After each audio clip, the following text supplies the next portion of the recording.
So good evening. My name is Jeff Four. I'm a CEO of Play in College and a current athletic director and head women's basketball coach at a small school on the West Coast. Excuse me. Glad you could join me tonight. Really excited to spend about the next 30 minutes talking with all of you about a really important topic. Managing the recruiting process during this global pandemic that we live in. I think probably right now is one of the most challenging times as a student athlete and a family to manage this recruiting process, gain the kind of exposure that you obviously are trying to get, knowing that our club and our summer activities have primarily been canceled or scaled way back. And so the challenge is how do you get the kind of opportunities, to play at the next level? How do we get out in front of coaches and get ahead of this game? Because you definitely don't want to have any regrets. You only get one shot at this. We want to make sure that you have the best opportunity to play at the next level. So, again, really excited to join you. We're going to spend about the next 30 to 40 minutes or so kind of talking through the recruiting process. Going to give you a lot of tips, a lot of really cool stuff. You're going to want to have a notebook. You're going to want to have a pen. You're going to want to write stuff down as we kind of go through this. So we're going to go ahead and get rocking and rolling here and get started. So hopefully you guys can see my presentation. Again, we'll put everything up on the screen so you don't have to worry about as fast as I'm talking and being able to write everything down and missing everything. It'll be right there on the screen for you. So again, as I said, my name is Jeff Four, CEO of Play in College. But I think outside of that, I had an opportunity to play college basketball. I was a recruited student athlete myself. From the parent side, have went through the recruiting process with my son, even though it was many years ago.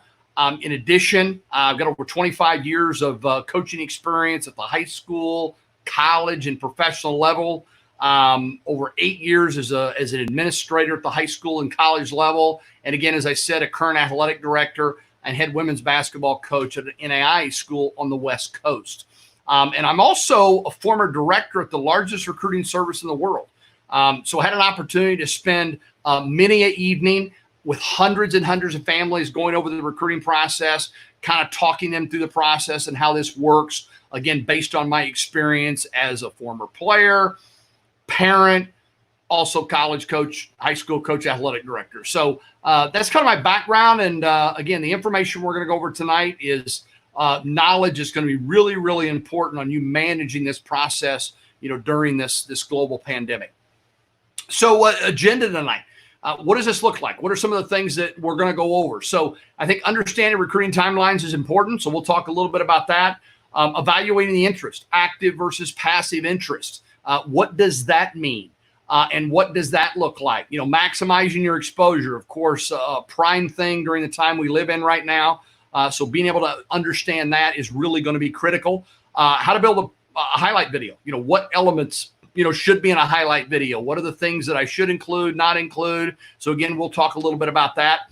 Be proactive in your communication, the use of social media, use of the telephone, all those communication options that you have, how to use those effectively. And we'll go through that. And then we're going to spend just a second talking about scholarships and financial aid. There's a lot of misconceptions out there about how scholarships and financial aid work.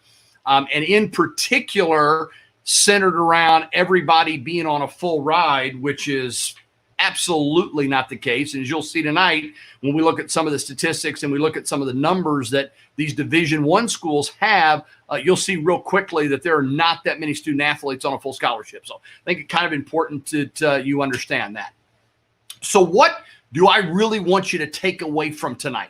So first of all, I think is when do you get started? That's a question that is asked of me consistently. When do we want to get our son or daughter, or when as a student athlete do I want to get going? So we'll definitely address that. You'll walk away with a full, complete understanding of, really kind of the best time in when you want to get started.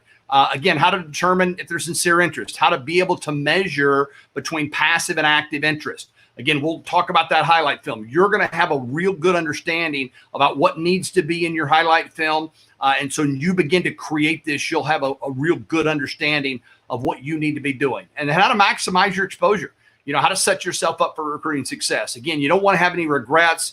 You get one shot at this, and we want to make sure you have an opportunity to play at the next level if this is something that you really want to do. So let's kind of get into the bulk here of the conversation. Make my screen here a little bit bigger so you can see stuff a little bit better. And so as we move forward here is, when do we get started?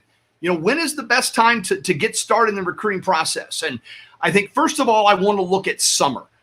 Summer is a very, very important time for college coaches.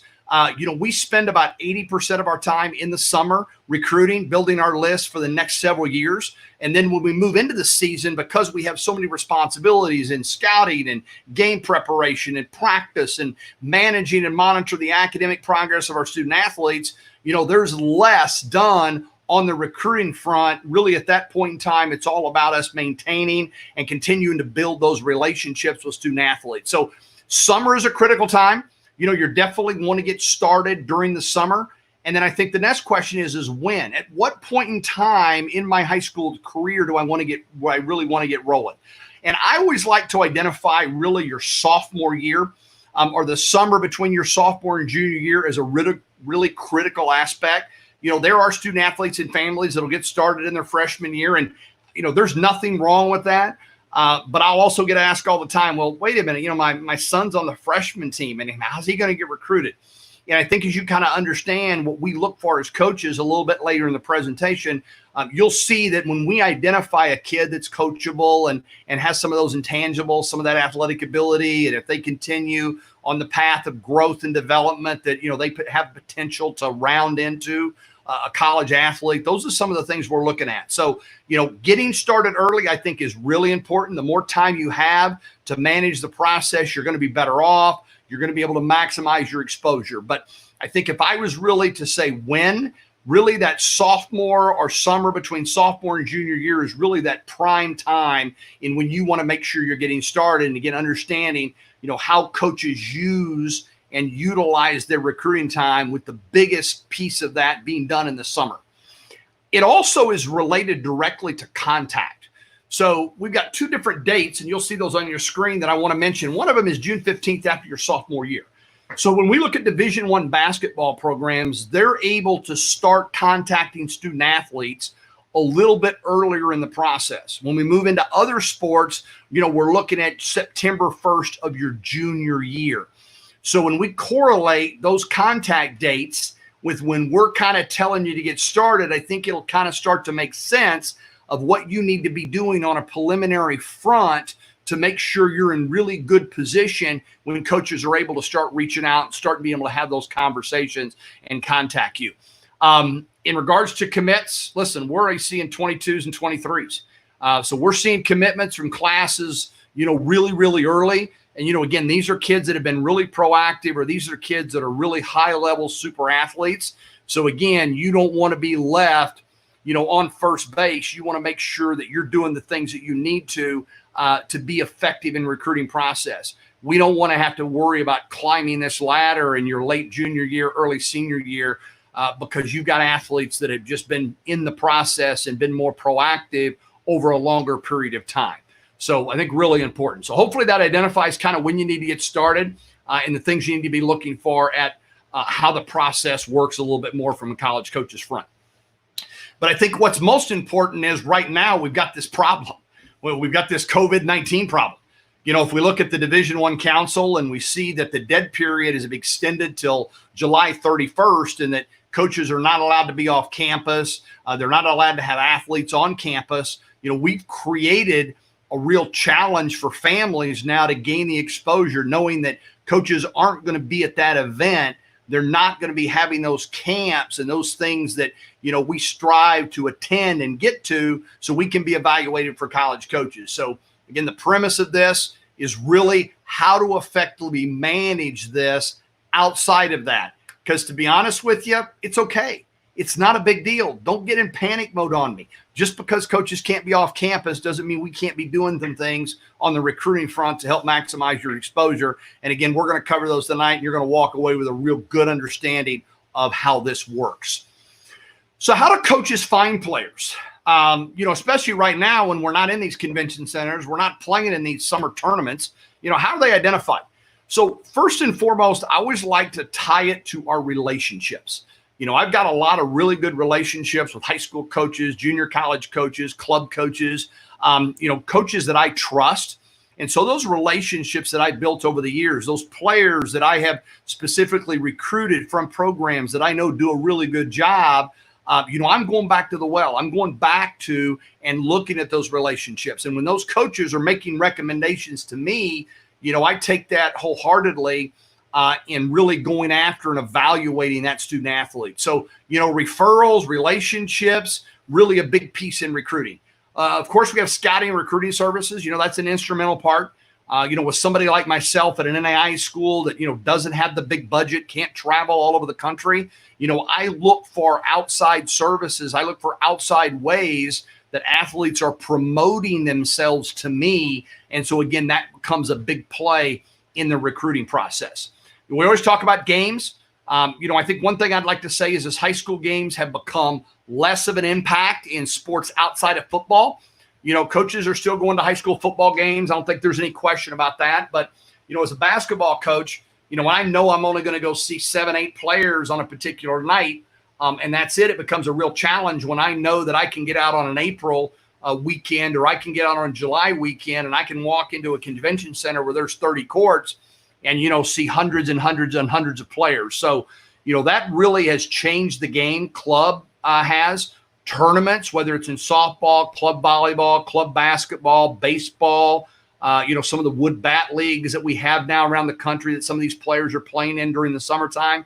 Again, it's an opportunity for coaches. So summer, again, knowing 80-20, 80% of our recruiting is done in the summer when most of these events are taking place, that becomes a vital piece. And there's really been a de-emphasis in our attendance at high school games. So, hoping that a coach is just going to show up at your high school and see you play and get excited about you and recruit you, you probably got a better chance of it snowing in the next 5 minutes where you live, unless you're, maybe on with us tonight from Alaska or somewhere high in the mountains. But again, you don't want to bank on that. You want to make sure you're doing the things you need to, and we don't want to bank on those high school games as the way you get seen and get recruited.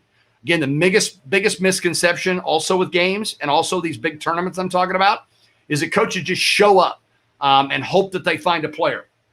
When I walk in, to an arena, when I walk into a gym, I got my notebook. And here's my notebook. This is my one I'm using this year. And, as I'm going through here, I've got kids, kids I've seen, kids I've referred that have been referred to me. And so, I'm walking in and I know that, hey, Susie plays on court 9 at 8 o'clock. And, Becky plays on court 5 at 6 o'clock. And so, I've really got my schedule built. I'm really there to look at players that I've already pre-evaluated. There are times when, I don't have a game to watch and I'll wander around and I might happen to, wander upon a court you're on and happen to see somebody that kind of catches my eye. But again, knowing that we have only one opportunity and we don't want to have any regrets, do I want to just hope that a coach shows up on my court at the right time? What can we do to set the stage? How can you make sure that you're in my notebook when I show up at your event? And we'll talk about that. So again, biggest misconception is that coaches are just showing up. There's a pretty extensive pre-evaluation process that we go through as coaches in managing this process. So evaluating interest, I think, this is probably outside of when I start, the second biggest question I get. How do I know if my son or daughter is being recruited by X school, by Y school? Hey, we got a camp invite. We got this camp invite, and boy, they must be really excited. They must be really interested in my athlete. Well, I hate to be the bearer of bad news, but as coaches, we buy mailing lists.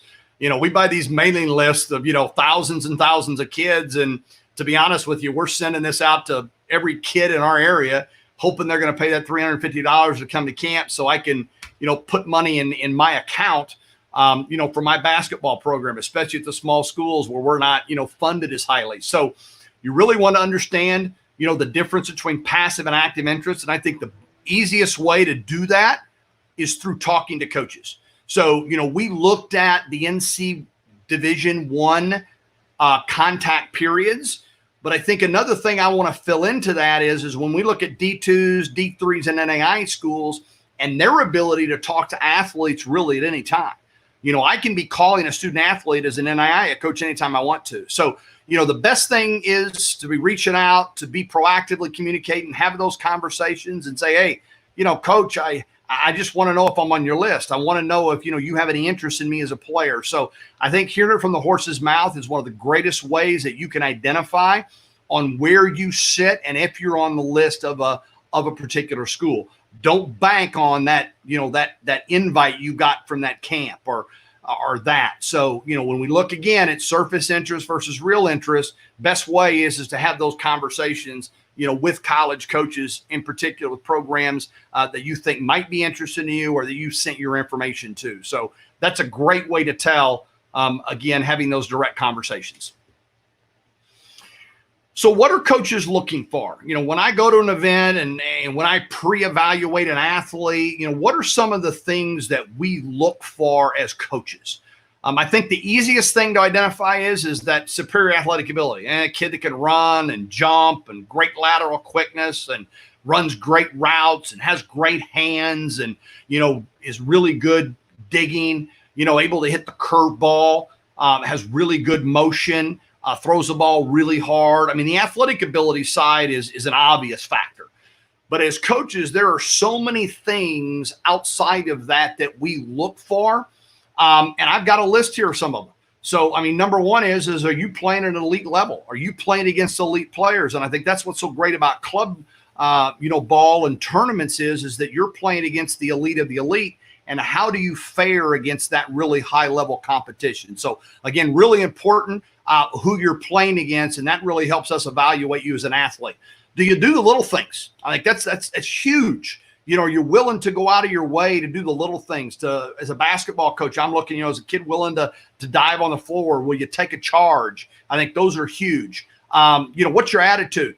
Are you a positive leader for your team? How hard do you work? I love going and watching kids practice because are you a gamer? Are you only going to show up on game night? Or are you really trying to work hard and really do the things that your coach asks of you in practice? So, I'm a big believer in before I'm going to make an offer to a kid, I'm going to go watch him practice. And so, again, hard working is really important. And then the last and probably maybe one of the most important is are you coachable?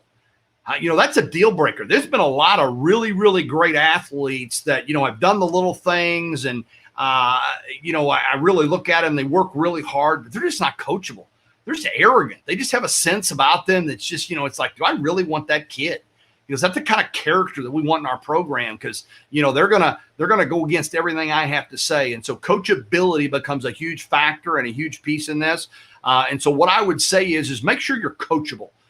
Are you willing to listen? Are you willing to fit into the program? Are you willing to fit into your role?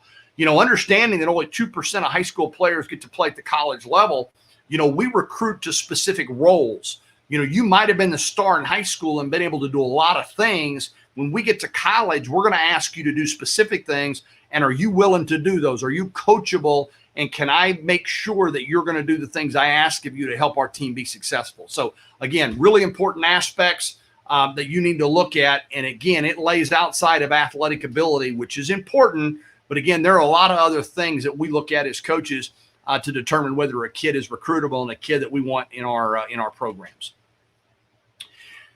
So, elements of a good highlight film. I think there's a lot of misconceptions. There's a lot of misinformation out there in regards to what should a highlight film look like, what should be in a highlight film.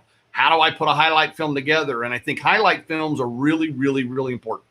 I think the first thing I would say is we don't need any noise. We don't need any music. We don't need any background. I don't want to hear grandma, yell at the official because poor little Johnny got fouled and the official didn't call the whistle. So we're not interested in that. We're going to turn it down. Don't need to put it to music. Those things need to be left out. Again, not important. 3 to 5 minutes. So this is really your opportunity to have what we call your first impression. That's the purpose of a highlight film. And I always like to directly relate it to the motion picture industry and a movie trailer. If you think about the goal of a movie trailer, which is really to grab your attention, get you excited, to go pay the $10, $12, and now in some places $15 to go see a movie, that's really the purpose of the movie trailer. And so what happens is the highlight film becomes your movie trailer. we really want to put something out there that's going to get a coach excited about who you are, your athletic ability, willing to do the small things, great attitude, great approach, all of that. So it's really, really important that you understand that this is really your opportunity to put that first impression out there, to make coaches come see the full movie, which happens to be your club games, maybe your high school games. And so it becomes really, really important that you've got a really effective highlight video and it meets some of those parameters that we're talking about. And the first one being 3 to 5 minutes. The other thing is, what do I put in a highlight film? Now, I've got a list here, that's related directly to basketball because that's my wheelhouse. But we could look outside of basketball. And again, the ones I have down here, catch and shoot. Can you shoot off the move?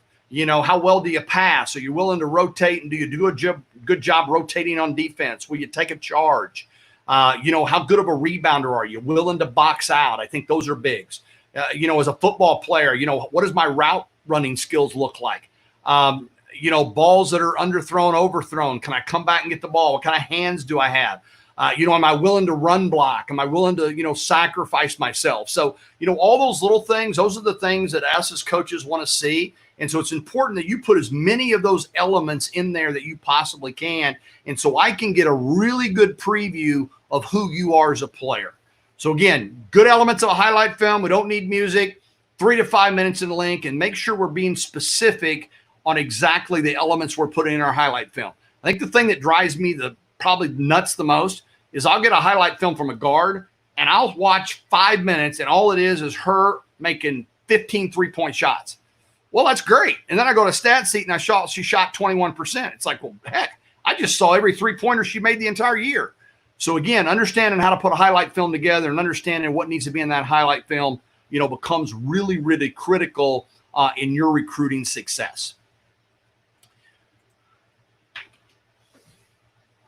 So I really want to kind of dig in now and talk about what I say are the 3 most important principles of recruiting. So, we've talked through highlight film and passive interest, active interest, a lot of when do I get started and all that. But as we kind of break this down and as we start to evaluate and take a look at how can I really be effective during this period in time?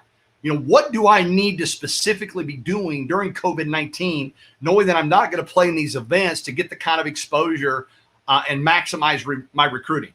So I've kind of really simplified it. I've broken it down into 3 main points. Number 1 is you got to have an online presence. I'm spending more time online now as a college coach, doing these pre-evaluations, watching these highlight films that we just talked about. So you need to have a profile. Needs to be complete, want to see your academic information, want to see your schedule, and want to see a highlight video. So again, really, really important that you've got an online presence that I can find and I can look at and see what I need to about you to determine if it's something I want to pursue, if you're somebody that I want to take the next step with. The next thing is a target list. I think that this is one thing that a lot of families forget about. It's like, well, we're just going to wait for the schools to come to us and we just hope it's the right fit. I think you need to be looking about and you need to be thinking about what is the right fit for you, academically and athletically. What do you want to major in? What size classes, really fit you the best? There's a big difference between a small school like where I'm at, and you've got, 16, 17 kids in a class. And if you go to ASU, which happens to be the city I'm living in right now, Phoenix, and you take English 101 and, you're going to have 175 kids in class. Is that an environment where you're going to be really successful? So, you need to think about that. Geography wise, what part of the country do you want to be in? So again, really, really important that we look at it from the academic side and then also the athletic side. Where do I fit in? From a coach's aspect, is this a coach I can play for? The style of play. So again, narrowing down, being able to search for, identify and find your target schools, and then being able to take those schools and being able to make sure that your profile is getting out, which leads us into proactive communication. You need to be willing to be reaching out to college coaches. If you have an online presence, are you sending this out? Who's seeing your video? Are you sending your videos out? So again, really, really important that you're proactively communicating with college coaches, that you're willing to reach out, willing to have those conversations, sending out those emails, all those things that you need to do. Again, don't rely on somebody hopefully finding you. Make sure you're taking advantage of identifying those target schools and then making sure that you're getting that information out to those coaches to make sure that you're a good fit. So 3 really simple things. People want to overcomplicate the recruiting process and, make everybody wants to think that it's, man, this is really hard. It's really not. It's really simple. I think the thing you need to think about is you need to be doing these 3 things and you need to have the right toolkit. You need to have a place where you can do all of this, and I think you can do it effectively. And we'll talk a little bit more about that later. But really, these are the 3 pillars, the 3 principal factors that you need to be doing in order to maximize your exposure. And even more important right now, during this time period, with COVID-19. So understanding scholarships. This was kind of the last piece of the puzzle, and this is something I kind of threw in late, but I think it's important that you understand that not everybody gets a full scholarship. I'll talk to kids all the time and I'll make offers, and, we're an NII school. So of course, we don't have tons of money. We don't offer full rides. And, I'll offer a kid $3,500, $4,000 and they're like insulted. They think, but they ought to get a full ride. Well, I can tell you that there's not many full rides. There's not many full rides at our level, but there's not that many full rides at Division I level. So if you look at this, we really have 2 categories. Number 1 being what we call head count sports. Well, there's only 6 head count sports in all of Division I, which means those kids, if they're on the roster and on scholarship, they're going to get a full ride. Only 6. Everybody else falls under this equivalency, which means coaches have the ability to split scholarships up, and that means you're going to get a piece. Might be a little bigger piece, might be a little smaller piece, but it's going to be a piece. So understand that and really know that no, not everybody, even at the Division I level, is getting a full ride. So let me kind of give you something that I think you can hopefully grasp and understand a little bit. So what you got on the screen right now is the Division I and Division II scholarships. And if we look at all of these sports, and we'll use men's soccer as an example. So when was the last time you saw a soccer team that only had 9 kids? You don't. Well, guess what? Division I soccer, men's soccer, has 9.9 scholarships. So, you're looking at 30 to 40 kids that are sharing 9 scholarships. So you can see how this thing gets split up. So, understand that, there are not many full rides out there. And if you have an opportunity to get a full ride, that's great. But the chances are you're not going to get your entire education paid for. But even if you were to get $5,000 every year for 4 years, that's a $20,000 towards your education. That's a pretty good investment. So again, making sure you understand scholarships and how they work, and the fact that no, not everybody gets a full ride. As a matter of fact, that less people get full rides than don't. That's really, really important. So I think that was important to bring up, and something, again, a lot of misinformation out there about scholarships. So as we kind of start to close this out, I think some of the things I want to ask you is how are you currently managing the process? Where can I go online right now and find you? Where can I find your highlight video? Hey, it's on YouTube. Well, that's great. How do you know who looked at it? Do you have any idea who's looked at your YouTube video? And if you don't, then what are you going to do with that information? Have you built your target list? Have you identified your best fit schools academically and athletically? Do you have a process? Do you have a method in which to do that? So that's the second thing. And then, are you proactively reaching out to coaches? How many coaches have you called in the last week? How many emails did you send to a coach yesterday? How many coaches have your video gotten to in the last 5 days? So I think those are things you need to think about when we talk about the 3 basic fundamental principles of recruiting, and you wonder why you're sitting at home right now and don't have any opportunities and don't have any scholarship offers. Chances are is you can't check any of these boxes. I'll give you a prime example. So when I was working at the largest recruiting agency in the world, I happened to get on a phone one night with a family. Kid was from far, far west Nebraska. The closest club team was 3 hours away. Didn't have an opportunity. This kid was 6'8", I think 6'8", 6'9", going into his senior year. Had no recruiting going on. Kid didn't have a sniffle, had not got a piece of mail, had not got a contact by a college coach. And this was a kid that was really good. I mean, I took a look at his highlight film like, man, this kid needs to be playing somewhere. This kid can play. He's got good low post skills, got good footwork, got soft touch, can make a free throw. He rebounds really well. He's active, does the little things, really looks coachable. Talked to his high school coach and said he was a great kid, honor roll. I mean, like, checked every box. And this kid's going into a senior and literally has nothing.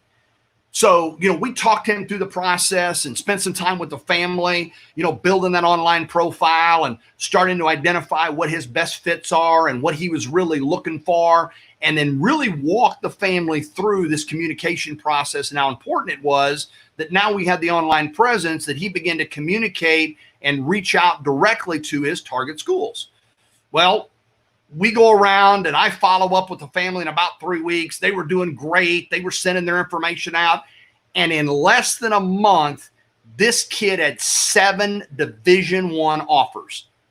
7 Division I offers. This kid, in a matter of a month, went from not even a sniffle in recruiting to 7 Division I offers as a 6'8", 6'9" post player in Western Nebraska. Why did that happen? Because he was willing to do the work, because he was willing to follow the steps, was willing to go through the process to make sure his name was getting out there. Didn't just sit back and hope this happened, because I tell you what, had he not done anything and the family not done anything, this kid would have walked across the stage and got his high school diploma. And best case scenario is maybe go to a JC, walk on, hopefully he gets seen, walk on somewhere. So, that's a prime example of a family that took advantage of their opportunities, started doing the little things in recruiting, the things that we talk about, and it really made a difference. So again, what are you doing? How many of these boxes can you check? And if you can't check any of them right now and you don't have any opportunities, I tell you, there's a direct correlation. So where do you begin? Again, I just talked about this story, and I talked about, a kid that literally changed the course of his recruiting literally in a month.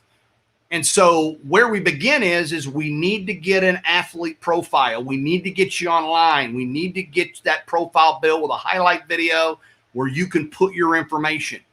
We need to have a place that we can start to search for and identify colleges, a place that you can get colleges matched up. Not only is it, I think it's a good fit, it's like, does it check all the boxes? Is it matched for me? So I think that's important to have a place you can go to not only just search, but a place that, you can get matched up. Do you have the ability and the know-how to build the highlight video? So, we'd like to find a place that has that video editor for you. You can start to build those and edit those 3 to 5 minute highlight videos. You need to have a way to message your college coaches, a way to communicate. My thing is, where are you going to get the emails and the phone numbers? Are you going to click school by school? You can do that. But think about how time consuming that is. Think about searching each website of each college coach in each college program and how monotonous and how tedious and how much time you'd spend. How to set up your preference as a place where you can say, hey, these are the things I'm looking for, and then have that directly connected to a match percentage and search criteria. So you need a toolkit. You need a place you can go that is a one-stop shop. But I think the last thing you need to do is you need to be paying thousands and thousands of dollars, like most of these recruiting services want to charge you today, to get a hold of this state-of-the-art technology. So what I'd like to introduce to you is playingcollege.com. I think what we've done, which is different, is we understand that this is a process that not only you can do on your own, but you should be doing on your own. Because as college coaches, I want to hear from student athletes and families. I don't want to hear from a recruiting service. That's not going to do any good. So what we've done is we've put together world-class technology, the same technology that most companies want to charge $3,000 and $4,000 for and say they're full service. And then they've got people managing recruiting that, number one, have probably never played the sport, have no idea what's going on, but yet you're paying them to set you up for success. What we want to do is we want to give you access to that technology that we just talked about and do it for a price that's affordable and give you a path to your success. So I encourage you after the webinar, jump over to playingcollege.com, take a look at our technology, take a look at some of our screenshots, Take a look at some of my testimonials, because again, for somebody who's worked at the large recruiting agencies of the world and understands the technology, the toolkit that you get with playing college is second to none. And we charge $10.99 a month, or if you want to pay for the year, you can get it for $99. So an affordable process, a process you can do yourself. We got a lot of videos that can help you through this. So I encourage all of you to jump over to Playing College, take a look at our product, take a look at our program, and let us help you help yourself get recruited. So as we close out this webinar, some of you might have questions. I've got my email up here. I encourage you to feel free to reach out. I love to help families. That's why I got into coaching many, many years ago. It's to help kids, just help kids be better players, better people. And now that I've been involved in the recruiting process outside of coaching, and now I'm involved directly with and helping run here Playing College, our goal is to make sure that every kid that wants to play in college has an opportunity. Every kid has access to the best technology, the best tools to make that happen. But I encourage you, if you got a question about recruiting, you got a question about your situation, you need a little bit of help, you need a little bit of guidance, hey, shoot me an email. I'd love to answer your email. I'd love to give you some advice. I'd love to head you in the right direction. Because again, at the end of the day, when you walk across that stage and have an opportunity to get that diploma and walk off the other side, what we want is we want you to have an opportunity to play in college. We don't want you to get left out. We want to make sure that you have that opportunity. And the only way you're going to have that opportunity is to take control of your recruiting, to have the right tools in the process. You wouldn't build a house without a hammer. You wouldn't build a house without nails. So why should you be going through your recruiting process without the right tools, without the right processes? And that's what we want to help you do. But again, if you got a question, reach out to me. I'd love to help you. Hope everybody has a great, great evening. Please stay safe. Please stay healthy. God bless your family. And we look forward to talking to you down the road, and hope you have all the success in the world with your recruiting. Good night, everybody. Take care.